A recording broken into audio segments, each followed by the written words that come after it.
Estamos começando mais um encontro com a palavra. Seja bem-vindo ao nosso tempo de estudo da Bíblia Sagrada. Nesses estudos estamos aprendendo sobre os 5 elos que representam as diferentes dimensões da unidade no casamento. Já vimos 3 desses elos separadamente. Vimos o primeiro elo da esquerda para a direita, a comunicação, depois o da compatibilidade, o do amor e agora o da compreensão. Dissemos que comunicação é a ferramenta que mantém a unidade. Você pode trabalhar a unidade do seu casamento se houver comunicação. E se as linhas de comunicação estiverem funcionando, você poderá trabalhar muito bem a unidade. A compatibilidade é a evidência da unidade. Discutimos vários itens desse elo. Depois dissemos que o amor é a dinâmica que impulsiona a unidade. É a dinâmica do casamento cristão. E devemos nos lembrar que, quando falamos de amor, nos referimos ao amor ágape, o amor que Deus é. Sabe? É o amor de Cristo, é o amor fruto do Espírito. O que precisamos fazer é reconhecer que por nós mesmos não conseguimos amar com esse amor ágape e que cada um desses elos é impossível de ser mantido a não ser que tenhamos a ajuda de Deus. É importante entender que esse tipo de casamento é planejado na Bíblia para ser vivido de acordo com os padrões de Deus. Se for um casamento aos olhos de Deus, o qual Deus ordenou na sua palavra pelo seu Espírito, só Deus pode, pela sua graça, mantê-lo. O último elo abordado foi o da compreensão. Esse elo é o crescimento da unidade. Em nosso último estudo, quase nem entramos nesse assunto.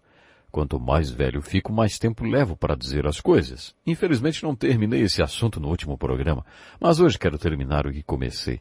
Por isso vamos voltar ao conceito de compreensão, que é o crescimento da unidade. Em nosso último estudo consideramos a importância de um entender o outro.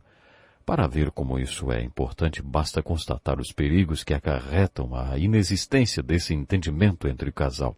Um dos perigos de não entendermos nosso cônjuge é que alguém pode entendê-lo, ou então nosso cônjuge vai acabar entendendo alguém. Essa é uma das coisas que fazem o divórcio ser epidêmico em nossa cultura hoje. Por isso, esse elo da compreensão deve ser considerado tão importante como os outros. Precisamos entender que todos eles requerem tempo. Leva tempo para amar, para comunicar, para compreender o outro.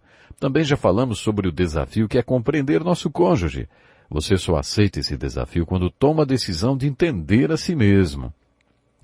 Para que o casal se entenda, deve ter consciência da diferença entre macho e fêmea e da importância do passado da outra pessoa na vida do casal. Você precisa também querer entender o seu cônjuge para que atinja o nível mais profundo de comunicação. E para se comunicar em um nível mais profundo, você precisa aprender a ouvir, precisa enxergar seu cônjuge.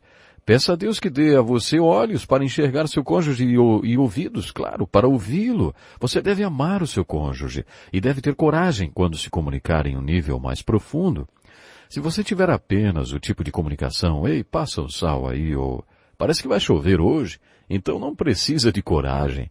Mas se você vai se comunicar em um nível mais profundo, então às vezes vai ouvir coisas do seu cônjuge que não gostaria de ouvir. Você ouvirá coisas que não quer, porque não as aceita, porque as nega, porque não quer encará-las.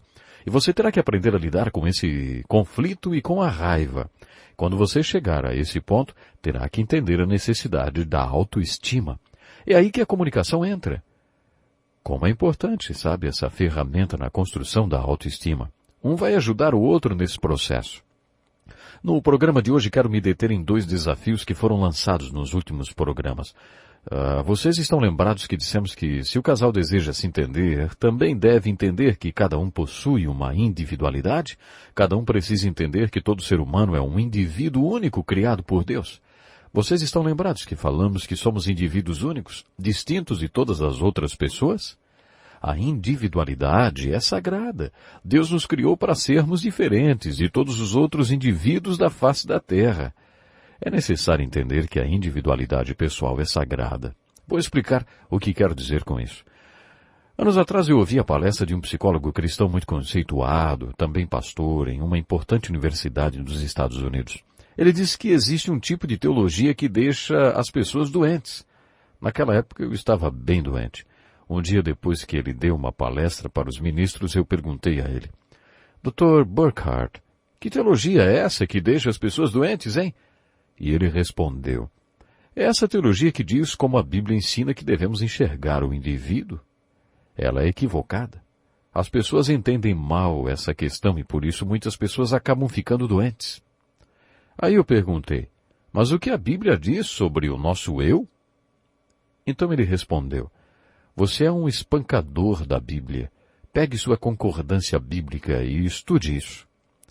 Então fiz um extenso estudo de todas as palavras na Bíblia que tivessem a ver com eu.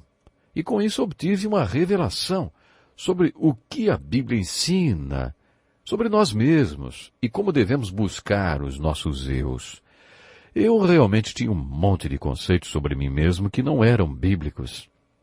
No meio do meu estudo encontrei esse versículo de 2 Coríntios 10, versículo 12. Não temos a pretensão de nos igualar ou de nos comparar com alguns que se recomendam a si mesmos. Quando eles se medem e se comparam consigo mesmos, agem sem entendimento. Isso é muito importante. Mas o que o texto quer dizer, hein? Tenha sempre em mente o conceito de individualidade, de que cada indivíduo é um ser único e distinto de qualquer outra pessoa na face da terra. É assim que devemos nos enxergar e não nos compararmos aos outros. Jesus disse, pois que adiantará o homem ganhar o mundo inteiro e perder a sua alma? Ou o que o homem poderá dar em troca de sua alma? Essa é uma pergunta muito profunda. O que Jesus está dizendo é que a identidade é sagrada, a individualidade é sagrada. Isso torna você diferente de todo mundo. Você é sagrado porque Deus o criou para ser assim, e se alguém oferecer a você o mundo em troca disso e você aceitar, estará sendo um bobo. Afinal, será que há alguma coisa que o homem possa dar em troca de si mesmo? Essa é uma pergunta profunda e Jesus a responde dizendo que não há nada, nem o mundo inteiro. Mas as pessoas se trocam até por um prato de sopa. A Bíblia tem uma história que ilustra bem isso. Havia um homem chamado Esaú que não valorizou os direitos que tinha por ter nascido primeiro, por ser o primogênito. Ele não deu valor para o plano sagrado de Deus, para o fato de ser único e de ter uma individualidade. Por isso ele deu a seu irmão o que tinha de mais precioso em troca de um prato de sopa. Depois que fez isso, ele se perguntou, e agora? Quem é você? Aí então ele gritou e lamentou porque vendera tudo o que era por um prato de sopa. Você está vendo como a Bíblia trata a individualidade? Ela ensina que não importa o que você faça, não a perca. Não perca sua individualidade. Jesus ensinou isso. Não importa o que você faça, não se perca. Um dos primeiros resultados da salvação é a recuperação do nosso eu. Paulo disse a Filemon, um homem rico que ele tinha levado a Cristo, você me deve a própria vida. Filemon teria perdido essa individualidade única que Deus tinha preparado para ele se Paulo não o tivesse levado a Cristo. Mas quando Paulo levou a Cristo, ele recuperou sua individualidade. Quando Paulo ensina Timóteo a aconselhar, ele ensina que quando as pessoas se opõem a si mesmas, estão vivendo em oposição ao que Deus quer que elas sejam. E o objetivo de Timóteo como conselheiro é que elas recuperem isso. Paulo instrui a Timóteo sobre como fazê-lo. Você percebe como a Bíblia trata o indivíduo? Por isso usamos a expressão individualidade sagrada ou identidade pessoal. Bem no início do Velho Testamento, quando Deus começa o seu diálogo com o homem, ele dirige ao homem 4 perguntas. A primeira foi, onde está você? Será que o Criador não sabe a resposta para essa pergunta que ele fez à criatura? Você acha que pode acontecer de Deus não ter uma informação que a criatura tem? Claro que não. Essa informação aí é inquestionável, né? Isso é inquestionável. O propósito da primeira pergunta de Deus ao homem, onde você está? Foi fazer o homem pensar que estava em um lugar inadequado. E você? Está onde deveria estar? A segunda pergunta que Deus faz ao homem é, quem lhe disse? Outra pergunta interessante. O propósito da primeira pergunta é mostrar que o homem está onde não deveria. Qual é o propósito da segunda pergunta, hein? O propósito parece ser, Deus está se comunicando com o homem e o homem nem percebe. Deus quer fazer o homem perceber que ele o está criando dentro daquilo que ele quer que o homem seja. Então a pergunta, quem lhe disse? levanta outra pergunta. Você percebeu que eu estou falando com você? Antes de continuarmos, devemos ter em mente que isso se passa no livro de Gênesis, o livro do início. Esse é o significado da palavra Gênesis. No livro de Gênesis, Deus fala sobre o início de muitas coisas. E Deus não faz isso porque acha que nos deve alguma explicação, ou porque Ele não tivesse o direito de criar o mundo, nem nos trazer para esse plano com antecedência. A razão que levou Deus a descrever o início de várias coisas é porque Ele quer que entendamos como as coisas devem ser hoje. Já vimos o que Jesus falou sobre o casamento quando lhe perguntaram a respeito, e Ele disse que, se quiséssemos entender o casamento como deve ser, teríamos que voltar ao início de tudo. Isso esclarece um dos propósitos do livro de Gênesis, para mostrar como tudo era no início, servindo-nos de modelo hoje. Há muitas coisas que queremos entender, como, por exemplo, o casamento. E Jesus nos deu a chave para entender o casamento. Jesus disse que, se queremos entender como as coisas devem ser, então devemos procurar saber qual foi o propósito de Deus quando as criou. Temos que voltar até o Gênesis. Moisés teve a revelação quando estava no Monte Sinai. Ele foi até lá pelo menos 3 vezes. Jejuou e orou durante 40 dias e 40 noites porque queria uma palavra de Deus que o ajudasse a entender aquele povo que tinha ficado lá embaixo. Um povo rebelde e pecador. Moisés era o líder deles e disse: Deus, eu não entendo esse povo. Não posso ser o líder deles. Preciso de uma palavra sua para continuar liderando essa gente. Aí então, Deus dá a Moisés, como resultado dessas viagens ao Monte Sinai e 40 dias de jejum e oração, os livros de Gênesis, Êxodo, Levítico, Números e Deuteronômio. Se você perceber a perspectiva na qual Deus fez essa revelação para Moisés, entenderá o livro de Gênesis. Qual é o objetivo do livro de Gênesis? Na minha opinião, neste livro Deus está dizendo a Moisés: o problema de toda essa gente meio louca e rebelde é que eles não têm nenhuma palavra minha. Você vai levar para eles uma palavra, essa palavra. O problema é que quando minha palavra mostrar para eles onde estão, ao invés de virem para a luz desta revelação e ficarem nela, eles vão se esconder. Quando Deus perguntou a Adão: onde você está? Adão respondeu: ouvi teus passos no jardim e fiquei com medo. Deus iria expor a nudez de Adão e Adão não queria isso. Por isso se escondeu. Percebemos um pouco da natureza humana com esse texto. Não apenas o que era, mas o que ainda é hoje. Você acha que hoje Deus se comunica com você?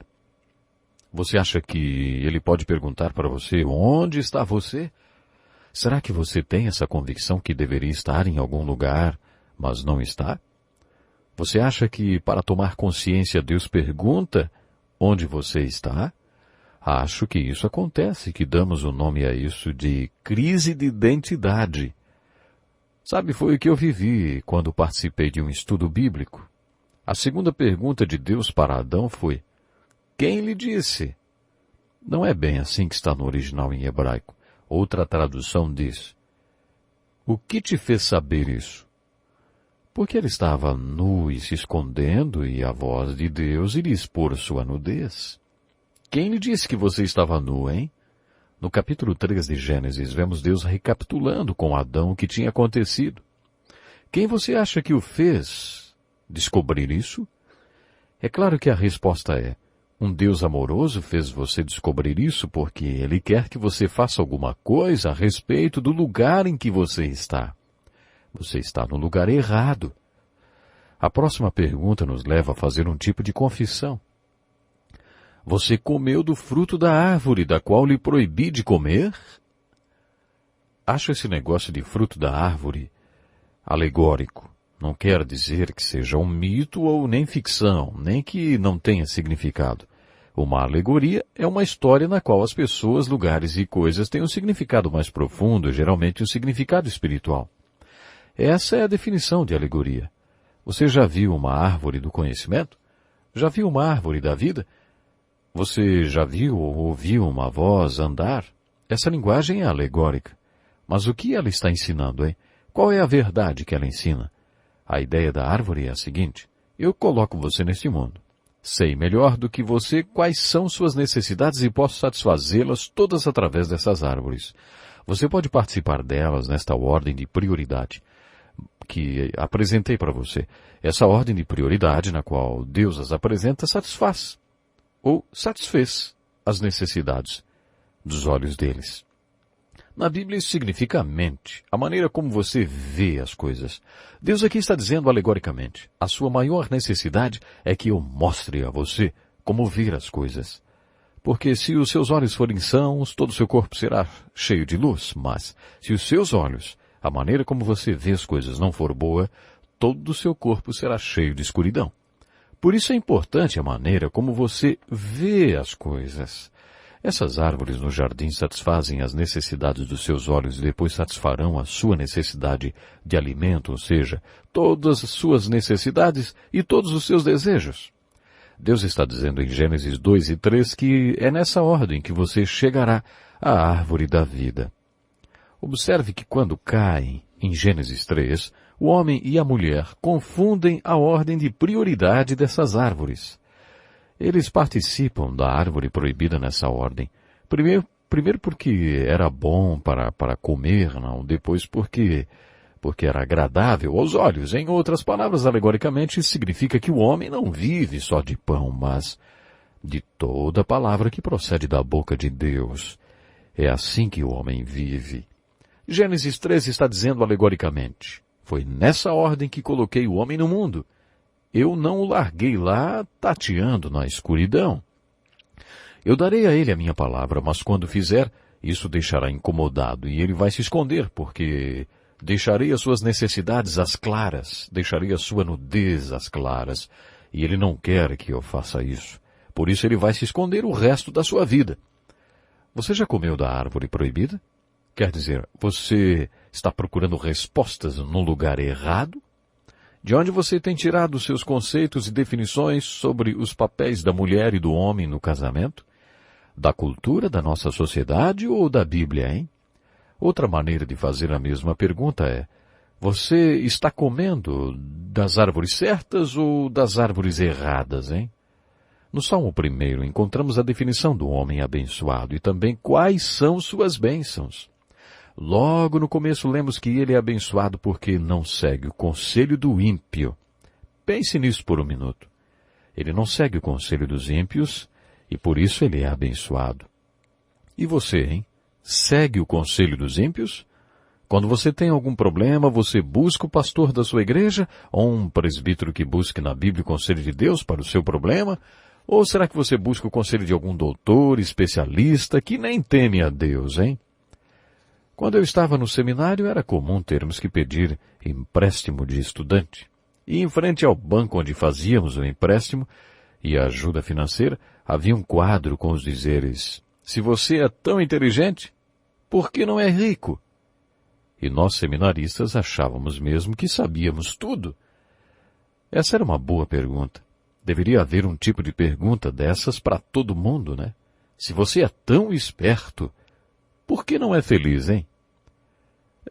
Se você é tão sabichão e acha que os conceitos e padrões da cultura da sociedade são melhores do que os da Bíblia, por que seu casamento está essa droga, hein? Será que você vai continuar a buscar conselhos dos ímpios para o seu casamento ou vai voltar para os padrões de casamento e família que estão nas Escrituras, hein? Você acha que deve continuar a comer do fruto da árvore errada? Bom, a quarta pergunta que Deus fez a Adão foi, que foi que você fez, hein? A palavra confessar é composta de duas outras, falar e a mesma coisa. Confessar significa falar a mesma coisa. Em outras palavras, concordar com Deus, dizer a mesma coisa que Deus diz. Você acha que Deus não sabia as respostas para as perguntas que fez a Adão? Se você é um bom pai e diz para seu filho, para ele não ir para a rua e ele vai, aí você dá umas palmadas nele. Mas antes disso, você faz a pergunta, o que é que seu pai falou, hein? Para não ir para a rua. O que é que você foi fazer, hein? O que você fez? Eu fui para a rua, ele diz. A essa altura seu filho já está em agonia, mas é assim que temos que fazer. Você precisa ter certeza que eles entenderam o que fizeram de errado antes de disciplinar. Deus está fazendo exatamente isso em Gênesis 3. O que foi que você fez? Eles sabiam o que eles tinham feito, mas queriam ouvi-los dizer a mesma coisa que ele tinha dito que não fizessem. De onde você vem e para onde você vai? Essa é uma pergunta profunda para quem já refletiu sobre sua própria identidade pessoal, sobre sua identidade, sobre a vontade de Deus para a sua vida. Esse é o tipo de pergunta que gosto de fazer na virada do ano. Durante muitos anos pastoreei uma igreja onde era costume termos na noite de 31 de dezembro um culto de vigília, de 3 horas à luz de velas. Durante esse culto eu dava um relatório aos membros sobre o que Deus estava fazendo na igreja. Durante 14 anos Deus não fez muita coisa ali, por isso eu odiava a noite do 31. Afinal, o que eu ia falar para aquela gente? Eu tinha que falar por 1 hora e não tinha nada para falar porque Deus não estava fazendo nada. Nunca vou me esquecer de uma tarde quando eu estava dirigindo meu carro para uma visita no hospital e ouvi pelo rádio do carro um comentarista falar o seguinte: parece que em certos lugares o ano que vem não vai trazer muita esperança de melhora. Parece que em países onde a situação está difícil, o ano que vem continuará sendo o mesmo. E ele continuou: lembro-me de clamar em voz alta para Deus. Não, eu não aguento mais outro ano igual a esse. Se o Senhor me der mais um ano igual a este, eu desisto. Foi assim que clamei. No ano seguinte, minha mulher ficou doente, muitas outras coisas aconteceram, mudando toda a nossa vida. Quando orei, eu não aguento mais um ano como este, as coisas começaram a mudar. Às vezes precisamos chegar no ponto do desespero para clamarmos a Deus pedindo a mudança que Ele quer fazer em nossa vida. Isso nos leva de volta à pergunta: para onde você deveria estar indo? A pergunta que foi feita a Esaú, que vendeu seu direito de primogênito por um prato de sopa: quem é você? É uma pergunta muito séria. Quando ele teve que responder a essa pergunta, ele gelou, porque trocara tudo por um prato de sopa. No Evangelho de João, essa pergunta foi feita ao maior homem já nascido de mulher, de acordo com Jesus. Perguntaram a João Batista: quem é você? Ele não quis logo falar dele mesmo de saída, ele queria falar sobre Cristo. Não sou o Cristo. E então, quem é você? Essa não é uma pergunta interessante quando pensamos no nosso eu? O que você tem a dizer sobre si mesmo? João Batista respondeu: eu sou a voz que clama no deserto. Nada mais, nada menos do que isso. Ele era aquilo que tinha que ser. Jesus falou que João Batista foi o maior homem que já viveu. Mas o que é que ele tinha de tão especial, hein? Ele sabia quem era e sabia quem ele não era. Ele aceitou a responsabilidade que Deus havia lhe dado, a sua missão, assim como também aceitou as suas limitações. Vamos nos manter um pouquinho agora em uma pergunta que Jesus fez aos discípulos, quando eles passaram a segui-lo. A pergunta é: o que vocês querem? Sabe, depois de ver todas essas perguntas, concluímos que existe um lugar nessa vida que cada um de nós deve ocupar, algo que devemos ser. Paulo esclarece que o único lugar onde podemos encontrar felicidade é dentro da boa, agradável e perfeita vontade de Deus. Isso se aplica a todos os seres humanos e certamente esse é o propósito da salvação e é muito mais intenso e verdadeiro para aquele que crê. Você é uma pessoa exclusiva que deve estar em um lugar específico. Existem certas características que você deve ter e dons e talentos que deve exercer. Quando Jesus perguntou ao discípulo André: o que vocês querem? Ele estava levantando uma questão muito importante. Será que você quer ser aquela pessoa que Deus quer que você seja no lugar que Ele planejou? Quando você for a pessoa que Deus quer que você seja e estiver no lugar que Ele planejou para você, você terá recuperado o seu eu. E nesse ponto que você está, então descobre o que Jesus quis dizer quando falou que você vale mais do que o mundo inteiro. Esse valor que você não pode perder por nada deste mundo.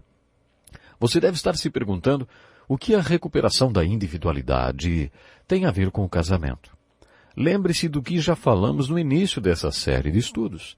Casamento é a lei de Deus na qual ele une duas pessoas em uma parceria e depois tornam-se pais que produzirão indivíduos que serão criados por eles até que se tornem parceiros e pais também para continuar o ciclo. Também já dissemos que essa é a lei da vida de Deus para povoamento da terra com pessoas completas, plenas. Na união desses dois parceiros, o casamento, encontramos 4 problemas básicos. O primeiro problema sou eu, né? Sou eu mesmo. O problema número 2 é a minha esposa. O problema número 3 é a compatibilidade. E o problema número 4 é a família, a nossa família, nosso filho. Já aprendemos juntos que a única maneira de lidar com os problemas do casamento é tratando dos indivíduos separadamente. Você se lembra da pirâmide que falamos? Sua base são os indivíduos da relação. A parte do meio é a dupla de parceiros e a parte de cima são os pais. Por isso, a maneira de tratar do nosso casamento é trabalhando os indivíduos dessa relação, a base dela. Também já dissemos que a única pessoa que pode fazer alguma coisa por você é você mesmo. Isso quer dizer que você deve ficar a sós com Deus e tratar da sua crise de identidade.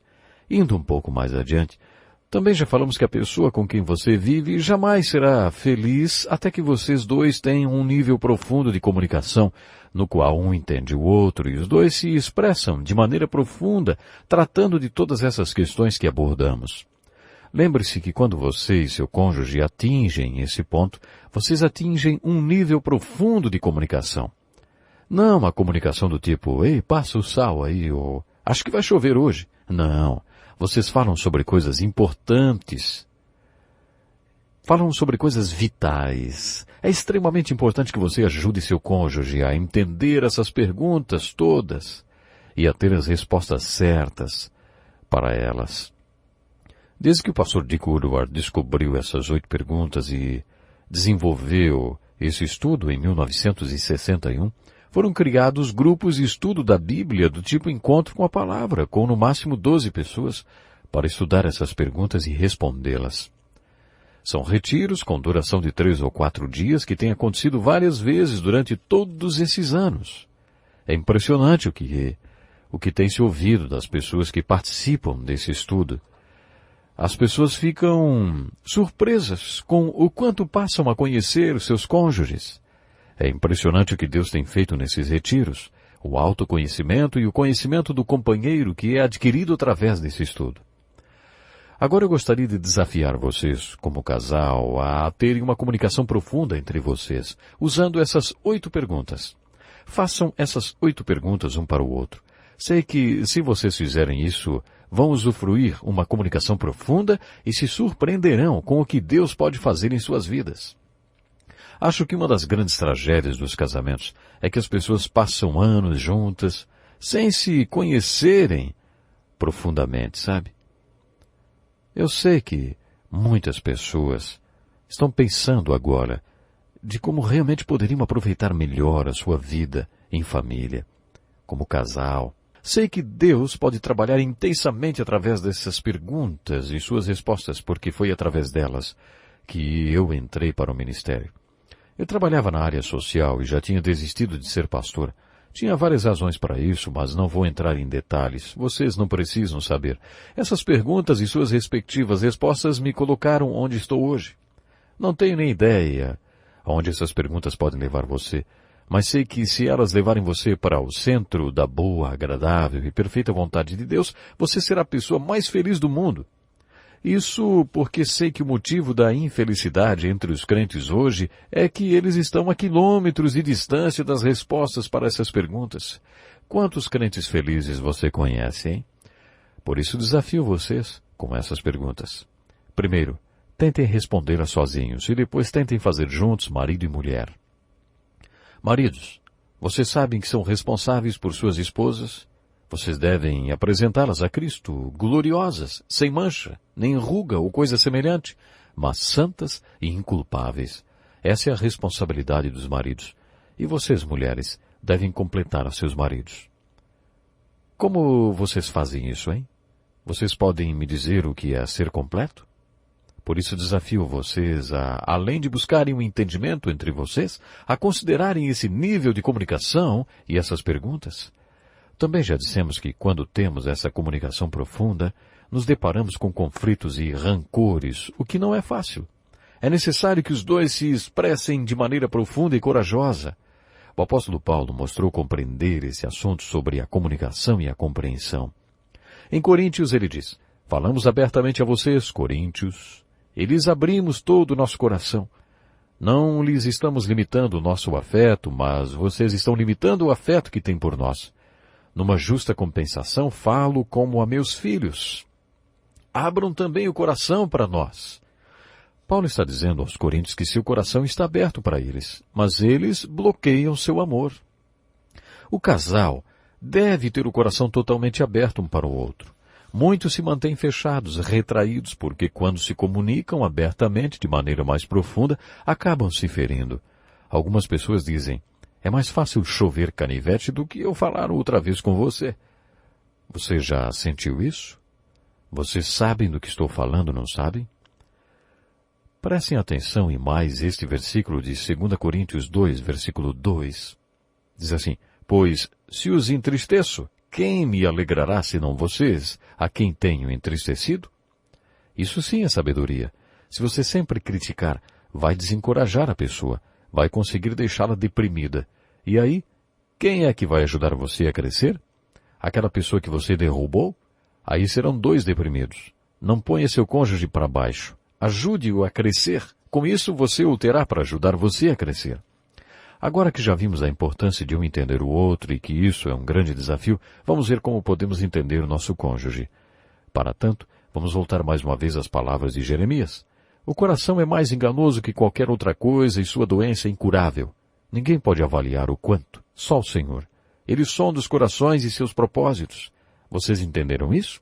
Então agora vamos outra vez para a oração de Davi. Sonda-me, ó Deus, e conhece o meu coração, prova-me, e conhece as minhas inquietações. Vê se em minha conduta há algo que te ofenda, e dirige-me pelo caminho eterno. Concluindo esse tópico sobre compreensão, eu gostaria de fazer uma pergunta para vocês. Por que temos que entender o outro, hein? Há muitas respostas para essa pergunta. Uma delas é que através da compreensão podemos dividir responsabilidades no casamento e na vida familiar. O casamento, especialmente com filhos, traz muitas responsabilidades que devem ser repartidas entre o casal. Creio que para os crentes a Bíblia traz essas responsabilidades bem definidas. Qual é a responsabilidade do homem e qual é a da mulher, hein? Eu gostaria de desafiar você a buscar nas Escrituras essa resposta. Novamente, acho que isso é mais uma questão cultural do que bíblica. Algumas pessoas acham que arrumar cozinha é coisa só de mulher. Onde está isso na Bíblia, hein? Por isso desafio você a buscar na Bíblia essa divisão de tarefas. Gostaria de falar um pouco mais sobre a compreensão entre o casal. Você já percebeu que esse é um grande desafio e que também é muito importante. No próximo programa falaremos sobre sexo. Falaremos sobre a dimensão física do casamento. Gostaria de passar uma lição de casa para o próximo estudo. Leia Cantares de Salomão em uma tradução que seja fácil de ser entendida. Em nosso estudo usamos a Nova Versão Internacional. Eu não sei se você já leu esse livro alguma vez. Esse livro é como se você ouvisse a gravação de um diálogo entre um casal na sua noite de lua de mel. Nesse livro, você deve ter ouvido o seu estudo em nosso programa Encontro com a Palavra. Existe uma alegoria muito bonita. Ele descreve o amor de Jeová por Israel e de Israel por Jeová, alegoricamente, representando o amor de Cristo pela igreja e o amor da igreja por Cristo. Essa aplicação alegórica existe, mas não é o objetivo principal do livro. Creio que na época vitoriana, criou-se essa interpretação porque o povo desprezava a ideia de que sexo é bom. Por isso foram um dos primeiros a dar essa interpretação do livro do Cântico dos Cânticos de Salomão. Eles achavam que tinha que haver algo mais profundo do que só sexo. Então, até o nosso próximo programa, você não pode perder, hein? Que Deus lhe abençoe grandemente. Até lá.